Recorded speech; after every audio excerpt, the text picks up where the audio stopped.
Napolcom Commissioner Vicente Calinisan at Police Rizal na ipinatawag sa viral video ng pag-aresto sa senior citizen driver nagkainitan sa gitna ng live press conference. RH5 Val Gonzales, ibalita mo yan, Val. Misa rin inilabas sa conference room, matagad na dinisarmahan ng isang polis na nakatalaga sa Rizal Police Provincial Office. Matapos itong bastuhin at insultuhin si Napolcom Commissioner Attorney Rafael Vicente Calinisan habang isinasagawang isang press conference, pinagsasagot ni Police Corporal Simeon Suwan si Commissioner Calinisan at sinabihang nagpapapogi lang ang pinuno ng Napolcom kaya huwag daw siyang gamitin para dito. Narito ang mainit na tagpo kanina sa press conference na live sa Facebook page ng National Police Commission.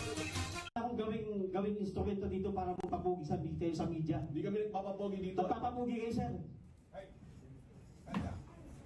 Alam mo, Corporal Suwan, kung ganyan ang mga klase ng police dito, I will be happy, the National Police Commission will be happy to dismiss these types of errant cops until our policemen understand that we cannot do this to our Filipino people.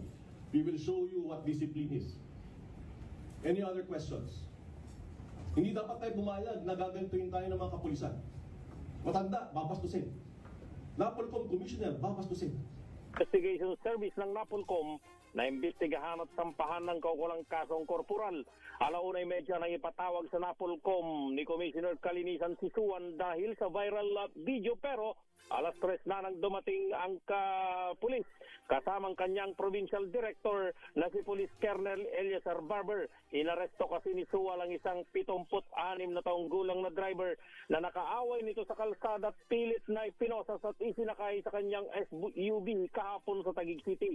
Sa unang minuto pa lamang ng live press con kanina ay matapang nang magsasagot ang pulis kay Commissioner Calinisan. Hiniling nito na siya ay magsalita at nang bigyan ng mikropono ay binakbakan ng kalabang driver na inisa-isa pa ang mga kasi nito bilang bahagi ng kanyang depensa. Maging si Rizal Provincial Director Barber ay nabigla at wala na ring nagawa sa pinakitang pag-uugali bilang pulis ng isa nitong tauhan. Ako si Val Gonzales, DJ Radio na sa Pilipinas, una sa Pilipinas.